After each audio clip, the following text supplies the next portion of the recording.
Aminadong MMDA na ang isinasagawa nilang cleanup operation sa mga estero sa Maynila ay panandaliang solusyon lamang hanggat hindi raw kasi nakokonekta sa sewage system ang mga bahay at mga establishmento ay hindi mauubos ang mga basura sa mga creek. May report si Mark Salazar. Parang wala ng basura bagamat maitim pa rin ang tubig ng Estero de Binondo.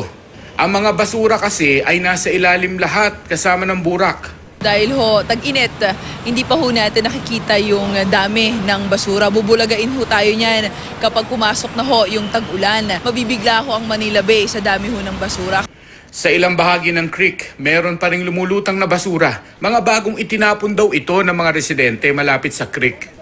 Sinasala sa mga pumping station ang mga basura pero ang coliform bacteria sa tubig dadaloy papuntang major waterways gaya ng Pasig River at lalabas din ng Manila Bay. Ang pinakatinututukan ng MMDA sa clean-up ay ang Estero de San Antonio Abad, De La Reina at Magdalena. Doon nakakakuha ng 8 to 12 truckloads ng basura kada clean-up. Yun ho yung mga estero, sir, na talagang malalaki at may mga ilang barangay na talagang doon nagtatapon, dumediretso yung kanilang mga kanal doon sa mga nasabing esteros.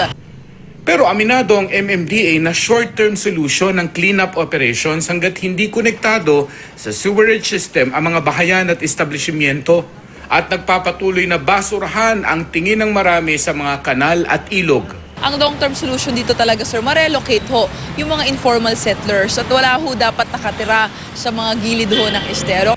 Sabi ng MMDA para tunay na maging malinis ang Manila Bay, kailangang malinis muna ang 7 major waterways na direktang nagbubuga ng tubig sa Manila Bay.